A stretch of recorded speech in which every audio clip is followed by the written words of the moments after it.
Hello everyone, this is Dr. Shafila from IGNUTOS. Welcome to session 40 of Environmental Studies. Environmental Studies is an elective paper for those who are doing graduation from IGNU. The exam pattern for this paper would be objective, and the short video sessions that we are uploading on official YouTube channel of IGNUTOS will help in cracking those objective questions. So to get daily updates, subscribe our channel and click on the notification button. So let's start with the first question of session 40. So first question is, lime is generally added to blank soil. So lime हम किस soil में add करते हैं? Options are salty, dry, alkaline और acidic. So alkaline soil जिसकी pH ज्यादा है, acidic soil जिसकी pH कम है, ठीक है? So अगर हम बात करें like alkaline pH कम ज्यादा means so if pH is more than 7 it is alkaline, if pH is less than 7 it is acid, ठीक है? So lime जो है basically lime is calcium oxide or calcium hydroxide. So it is an inorganic mineral. So that is composed of oxides or hydroxides of calcium. अगर हम agriculture की बात करें, so lime जो है, we get lime from agricultural limestone, we get from lime sand, dolomite or even the byproduct of soda ash production. अगर हम agricultural limestone की बात करते हैं, दैट उसमें मेजर जो मेन कंपोनेंट है दैट इज कैल्शियम कार्बोनेट. अगर हम लाइम सैंड की बात करते हैं उसमें भी कैल्शियम कार्बोनेट जो है दैट इज डोमिनेंट. डोलोमाइट जो है इट इज कॉम्बिनेशन ऑफ या इट इज कंटेनिंग कैल्शियम और मैग्नीशियम कार्बोनेट. अगर हम by product of soda ash की प्रोडक्शन की बात करते हैं उसमें calcium carbonate, calcium hydroxide and calcium oxide, ठीक है? अगर हम कैल्शियम ऑक्साइड या कैल्शियम हाइड्रोक्साइड की बात करें, they are also added to the soil in order to increase the pH of the soil, ठीक है? अगर आपकी सॉइल एसिडिक है, एसिडिक सॉइल की रीजन क्या है? उसमें H- आयन ज्यादा हो गए हैं या आपके जो जितने भी एल्कली न्यूट्रिएंट्स थे उनकी लीचिंग हो गई है, ठीक है? सो आपकी सॉइल एसिडिक हो गई है. अगर आपकी सॉइल की जो पीएच है वो बिलो 5 चली जाती है तो आपकी सॉइल जो है प्रोडक्टिविटी को सस्टेन नहीं कर पाती, ठीक है? प्रोडक्टिविटी जो है वो फॉल होना स्टार्ट हो जाती है. So that's why we do add lime to the soil. So lime क्या करती है? It increases the pH of the soil. So calcium hydroxide या कैल्शियम ऑक्साइड भी आपकी सॉइल की पीएच को इंक्रीज करते हैं, बट एग्रीकल्चर में हम लोग नॉर्मली कार्बोनेट्स की बात करते हैं, ठीक है? सो आपके जो कैल्शियम कार्बोनेट है सो वो ऐड करते हैं in order to increase the pH of the soil. So sources of calcium carbonate are agriculture limestone, lime sand, dolomite and byproduct of soda ash production. So lime is generally added to dash soil. So किस soil में हम add करते हैं? Acidic soil में. क्यों add करते हैं? In order to increase the pH of the soil. ठीक है? So मतलब in order to make the acidic soil alkaline, we do add lime to the soil. So answer to this question is D. ठीक है? तो acidic soil में हम add करते हैं. So answer is D. Next question is, blank has maximum genetic diversity in India. इनमें से किसकी genetic diversity means variety of genes, diversity in genes. एक ही स्पीशी है आपकी, उसकी उसमें कितनी सारी डाइवर्सिटी है उनके जीन्स में, ठीक है? So options are potato, tea, mango, teak. So teak is a wood, है ना? So tea, potato we all do know. Mango की अगर हम बात करें, मैंगो की इंडिया में there are thousands, more than thousands of species of mango. So इसमें से पोटैटो की हंड्रेड्स के बिलो 100 स्पीशी हैं, ठीक है? सो अगर हम बात करें like 51 52 species of potato we do have. So अगर हम बात करें मैंगो की, इन चारों में से सबसे ज्यादा जो जेनेटिक डाइवर्सिटी है that is of mango, it is 1000+, ठीक है? So we do have 1000+ genetic diversity in mango in India. Next question is, blank is one of the most prevalent hotspots of biodiversity in India. देखो, earlier in few of the sessions we have discussed about hotspot of biodiversity in India. So we will not go into detail कि hotspot of biodiversity का criteria क्या होता है, ठीक है? So you can refer to the previous videos. अगर हम बात करें number of hotspots of biodiversity की, so as of now we were doing like India में 3 hotspot of biodiversity हैं. जो आपको हर जगह मिलेंगे लिखा हुआ कि yes there are 3 hotspot of biodiversity in India, but according to the current data, recent report अगर हम करें, so now there are 4 hotspots of biodiversity in India. ठीक है, सो अभी रिसेंट जो है that is there are 4 hotspots of biodiversity in India, and पूरे world में now there are 36 hotspots of biodiversity in India. So अगर when you go to the previous videos you will come to know कि hotspot of biodiversity बनते कैसे हैं। सो हम सबको पता है कि हम अपने एनवायरमेंट को इतना एक्सप्लॉइट कर चुके हैं कि धीरे धीरे हमारे पास ऐसे एरियाज बढ़ रहे हैं जिसमें स्पीशीज तो बहुत सारी डाइवर्स हैं बट दे आर एंडेंजर्ड। ठीक है, दे आर एंडेंजर्ड, उनको ह्यूमन से खतरा है। इस वजह से हमारे हॉटस्पॉट ऑफ बायोडाइवर्सिटी जो है वो भी बढ़ रहे हैं। सो इंडिया में now there are 4 hotspots of biodiversity. Earlier we were doing Western Ghats, Indo-Burma region and आपके Himalayas. But now Sundaland is also there. ठीक है, so Sundaland, Himalayas, Western Ghat and Indo-Burma region. So these are the 4 hotspots of biodiversity of India. अभी बात करते हैं कि इनमें से most prevalent hotspot of biodiversity in India कौन सा है? हिमालयास, वेस्टर्न घाट्स, गंगास या फिर none of above? So answer is Himalayas. अगर हम हिमालयास की बात करें, so Himalayas hotspot of biodiversity mountain जो माउंटेन रेंजेस है, so they stretches from the west coast of Indian peninsula. ठीक है, और यहाँ पे अगर हम बात करें इनमें हिमालयास में, यहाँ पे these are rich in biodiversity.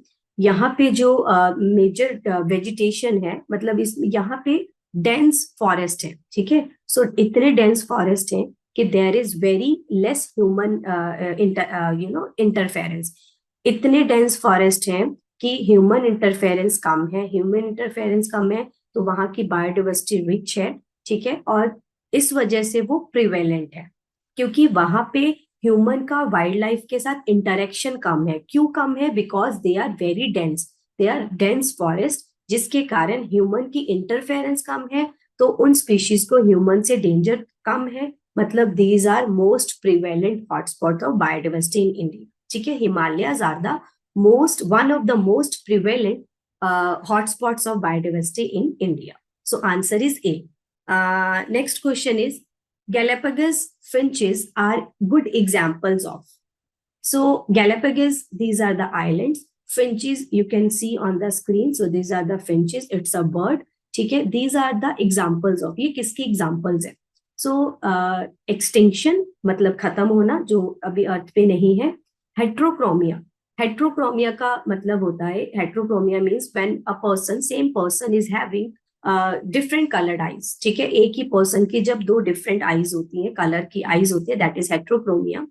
Island gigantism, island gigantism it is like it is a phenomenon, it is a process. ठीक है, जिसमें आपके जो suppose we have certain some organisms who are living on island, because they are living on island, they are isolated। ठीक है, सो isolation की वजह से वहां पे वो अलग रह रहे हैं, आइलैंड पे रह रहे हैं। So some organism they have huge body.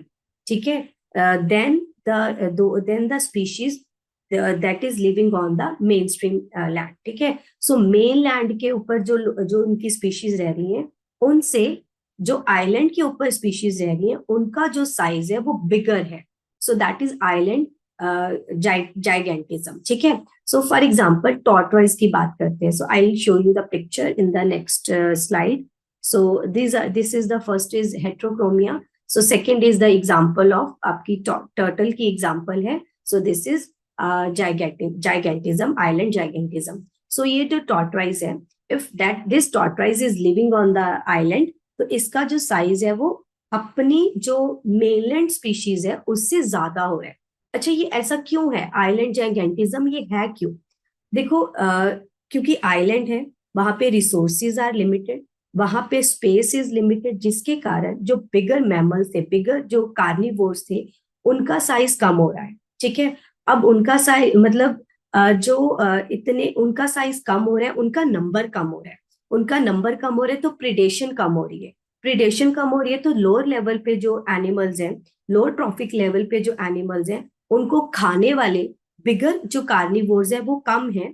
तो उसके कारण वो आइसोलेट हो गए हैं, मतलब उनको खाने वाले कम है, तो धीरे धीरे उनका साइज जो है बढ़ता जाता है। ठीक है, सो बढ़ने का रीजन देखो, इसमें ड्वार्फिज्म भी होता है, आइलैंड ड्वार्फिज्म भी होता है, but we are not going into that topic. So हम जाइगेंटिज्म की ही बात कर रहे हैं कि बड़े क्यों हो रहे हैं, बिकॉज उनके जो ऊपर के कार्निवोर्स थे उनका नंबर कम हो रहा है, तो प्रिडेशन कम हो रही है, प्रिडेशन कम हो रही है, तो अपने साइज के कंपैरिजन में वो बढ़ते जा रहे हैं। ठीक है, मतलब जितना उनका साइज होना चाहिए उससे वो थोड़ा ज्यादा होते जा रहे हैं, क्योंकि उनको खाने वाला मैमल्स जो है या खाने वाले उनके जो कार्निवोर्स है वो कम है। ठीक है, so island gigantism. Then we have adaptive radiations. Adaptive radiation क्या है? So the picture on the screen, ये एग्जांपल है आपकी गैलापागोस फिंचेस की। सो ये these are the good example of adaptive radiation. अब ये क्या है? So this was the phenomena. So this phenomena was given by Darwin. So, like there is a story behind it. Like when Darwin was visiting to the Galapagos Island, he noticed the finches. Finches is a bird. ठीक है, उसने देखा कि जो finches हैं, they are same finches, species is same, but they are having different kind of beaks. So इनकी अगर आप देख सकते हैं ना, beak जो है वो सबकी जो है, this is same finches, but इनकी जो beaks हैं वो different है. तो ये क्या है? सो दिस फिनोमिना जो है, इसको उसने कह दिया कि दिस इज अडेप्टिव रेडिएशन. ठीक है, एंड इसको हम डार्विन फिंचेस भी बोलते हैं. सो अडेप्टिव रेडिएशन क्या है कि जब आपकी सेम स्पीशी वो डाइवर्सिफाई हो जाती है, ठीक है, into multiple forms from their ancestors. उनकी जो एंसेस्ट्रल स्पीशीज हैं उनसे वो उनकी वो अलग अलग बहुत सारी फॉर्म्स में बन जाती है. ठीक है, so when the species they diversify into multiple forms from their ancestral species, so उसको हम लोग बोलते हैं अडेप्टिव रेडिएशन. क्लियर?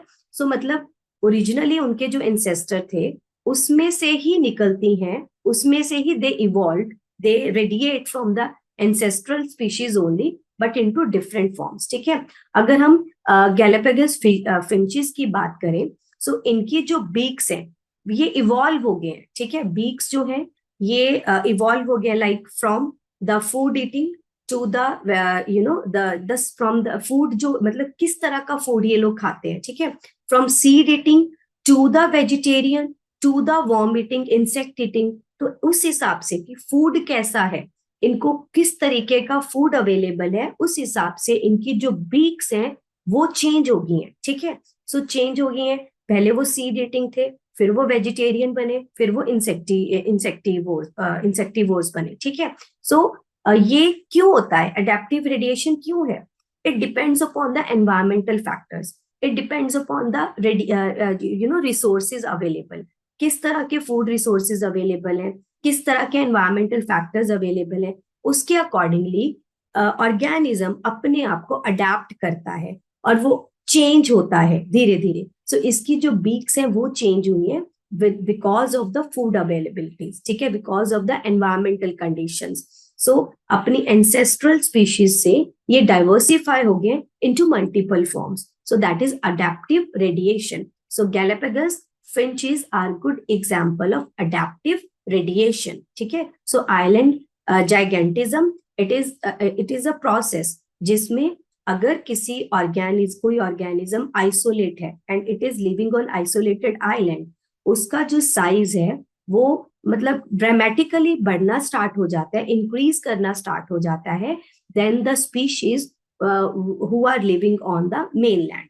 सो अगर हम टॉर्टोइज की मैंने आपको एग्जांपल दी, same specie of tortoise if that is living on the mainland, उसका जो साइज होएगा वो नॉर्मल होएगा. But if that specie is living on the island, उसका जो साइज है वो ड्रामेटिकली इंक्रीज होना स्टार्ट हो जाएगा because of the less number of higher carnivores, because of the less predation. ठीक है, so answer to this particular question is adaptive radiation. So these were the the first is heterochromia, second is the island gigantism, and last one is you already know, that is finches.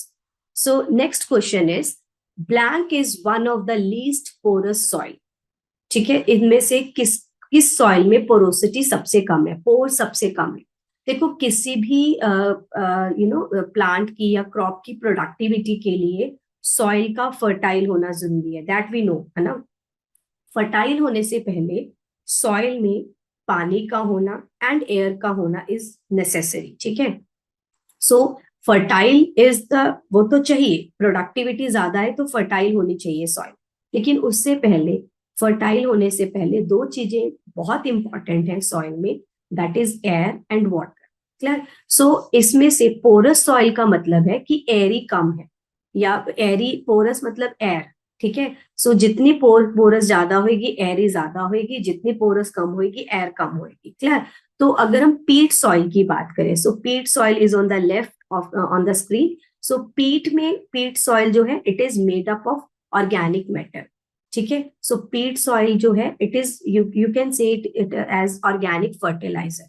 So peat soil it act as a fertiliser for your soil.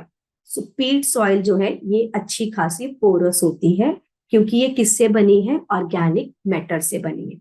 लोम की बात करते हैं, ठीक है। So loam soil is the most fertile soil, loamy soil, loam soil is the fertile soil. Loam soil में, जिसकी हमने अभी बात करी कि एयर और वाटर होना जरूरी है, so in the loam soil there is adequate amount of air and water. So दोनों परफेक्ट होते हैं लोम सॉइल में, एयर भी वाटर भी। So water holding capacity is good of loamy soil and even porosity is also good.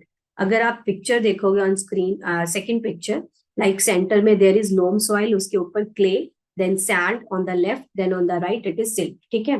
तो यहाँ पे picture में तो आपको, आप सिर्फ कलर देख पा रहे हो कि लोम सॉइल का जो कलर है दैट इज डार्क। तो ये भी एक एक फैक्टर है कि जिस सॉइल का कलर डार्क है वो आपकी फर्टाइल होती है। डार्क क्यों है, बिकॉज उसमें क्या है, ह्यूमस है, उसमें ऑर्गेनिक मैटर है। सो ऑर्गेनिक मैटर जितना ज्यादा होगा उस सॉइल की पोरोसिटी ज्यादा होगी। वैसे ही जैसे हमने पीट सॉइल की बात करी, पीट सॉइल की पोरोसिटी क्यों ज्यादा है, क्योंकि उसमें ऑर्गेनिक मैटर ज्यादा है, ठीक है। सो लोम सॉइल का कलर आपको डार्क दिख रहा है, मतलब ये आपकी सॉइल जो है वो क्या है, वो आपकी फर्टाइल सॉइल है।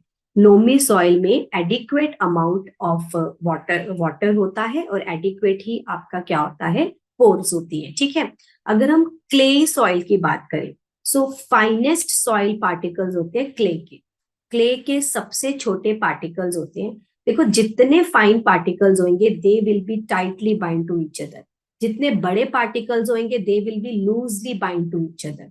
सो मतलब ये है ना कि हम लोग जैसे एक बॉक्स में we do have balls, if you have bigger balls, so bigger balls को जब तुम उस बॉक्स में फिट करोगे, सपोज आपके पास एक स्क्वायर बॉक्स है, उसमें तुम बिगर बॉल फिट करोगे तो चार उसमें सपोज बॉल्स आगे, बीच में जो वॉइड बचे, वॉइड का जो साइज है दैट वुड बी लार्ज, ठीक है। सो मतलब they are loosely bind to each other. जितना उसी बॉक्स में अगर मुझे स्मॉल साइज की बॉल्स जो है वो फिट करनी हो, वो अच्छे से फिट हो जाएंगी। पोर्स तो उसमें बहुत होंगी, पर पोर का जो साइज है दैट वुड बी स्मॉल, मतलब they will be tightly bind to each other. So clay की अगर हम बात करें, क्ले के जो सॉइल पार्टिकल्स हैं दे आर वेरी फाइन, जिसके कारण they are tightly bind to each other. Tightly bind होने के कारण इसमें पोरोसिटी कम होती है। ऑल दो water holding capacity is maximum in clay soil, क्योंकि ऊपर से पानी जाता है, पोर्स इतने स्मॉल है कि पानी उसमें फिट हो जाता है, ठीक है। So clay soil is the least porous soil, उसमें एयर कम है, बिल्कुल ही कम है, ठीक है। So answer to this particular question is clay soil. So this was the last question of the session. So learners, those who are doing either PG or UG from IGNOU Dost is there to help you out. We at IGNOU Dost are providing live and recorded classes. We are giving value-added notes to the learners. We are also helping the mentees for their exam through Exampedia. In IGNOU Dost, a continuous support from professional mentors is there. So mentors are helping the learners for completing and submitting the assignments for the career development and even for skilling the personal and social development. So you can reach us out on the number 75949399297 via call or WhatsApp. You can also visit the official website of IGNOU Dost. Thank you. See you in the next session.